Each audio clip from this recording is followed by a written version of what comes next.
penolakan dari kuasa hukum dan juga adanya penolakan dari terdakwa untuk ketetapan itu bisa dibatalkan. Nah, tadi poinnya adalah lanjut nih. Yang lain pada gabung itu. Lanjut aja ya. Oke.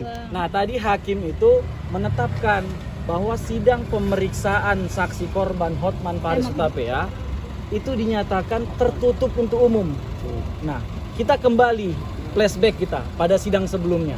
Sidang sebelumnya kami telah mengajukan bahwa sidang ini karena memang statusnya adalah perkara yang terbuka untuk umum, harusnya juga bisa diliput oleh media secara terbuka.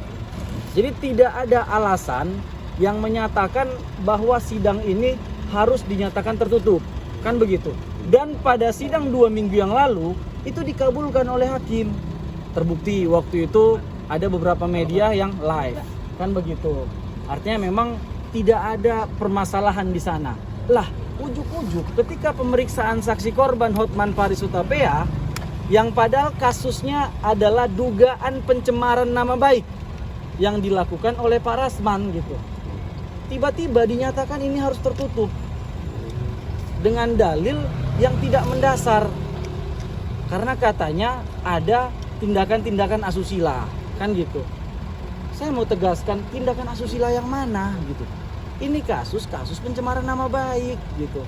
Pasal 27 ayat 3, pasal 45 ayat 1, pasal 310 KUH pidana 311 gitu. Artinya tidak ada perbuatan-perbuatan yang terhadap pelecehan gitu.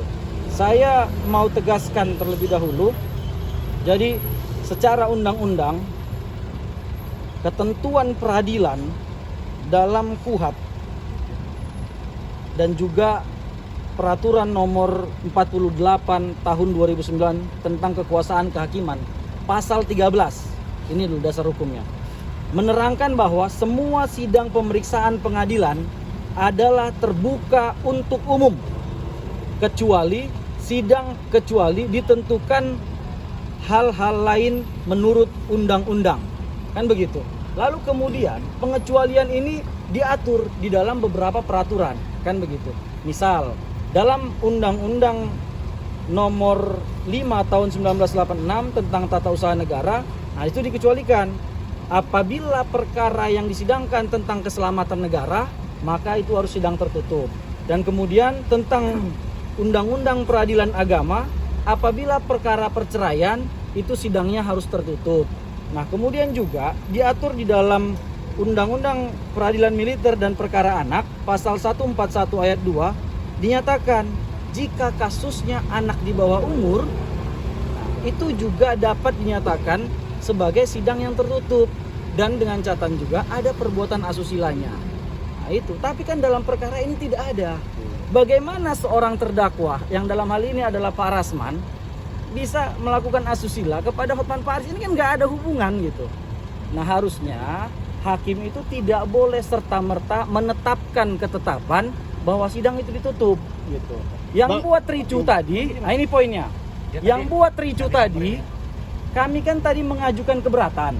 Nah, hakim tidak mempertimbangkan keberatan itu, malah menekankan saya yang berkuasa di sini, saya yang menetapkan, kalian ikut aturan saya. Saya perintahkan sidang harus dilanjut dengan ketentuan tertutup gitu.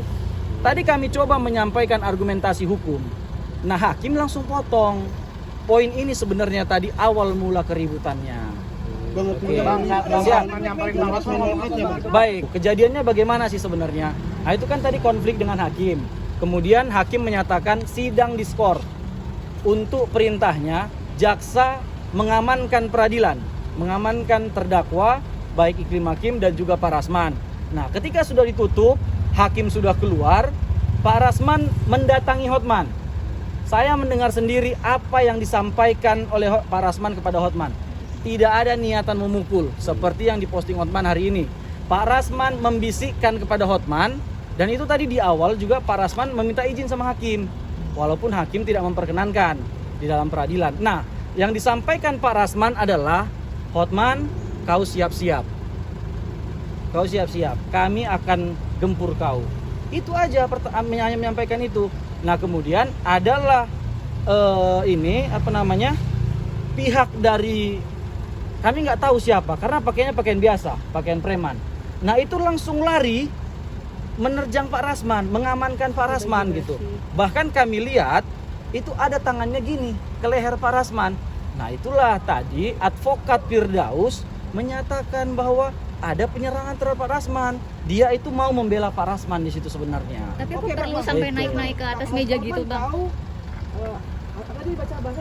Siap-siap, karena kami mau bertanya terhadap dia dan kami sudah siapkan banyak pertanyaan gitu. Bahkan kami sudah menyiapkan beberapa bukti, baik bukti elektronik, bukti surat, dan ada beberapa bukti video yang itu adalah pernyataan Iklima dan juga Hotman gitu.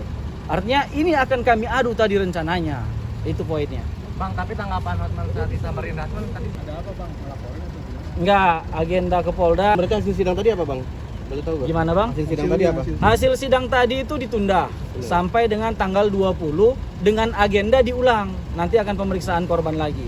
Hakimnya diganti Bang atau gimana? Nah, kemudian gini, ini juga yang terbaru bahwa saya ini baru pulang dari Mahkamah Agung, Bawas, dan juga ke Komisi Yudisial.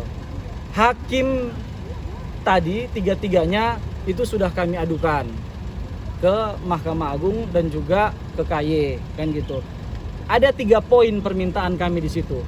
Pertama, penetapan tentang sidang tertutup itu harus dicabut karena tidak berdasar undang-undang. Yang kedua, hakim harus diganti. Karena memang sejujurnya sejak awal persidangan kami merasa ada sesuatu yang janggal dari hakim ini. Tadi kami coba untuk tenang dan mencoba untuk tidak terbawa emosi. Dan yang ketiga, kami meminta kepada KY dan juga Mahkamah Agung untuk memerintahkan stafnya atau jajarannya untuk mengatensi perkara ini. Bahkan kalau bisa ada pejabat dari Mahkamah Agung itu yang setiap persidangan melihat dan hadir gitu.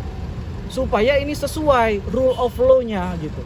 Bang, sesuai aturannya. tapi bukannya di dalam persidangan itu memang hak Antara hakim, pengacara, dan jaksa itu azasnya adalah equality before the law.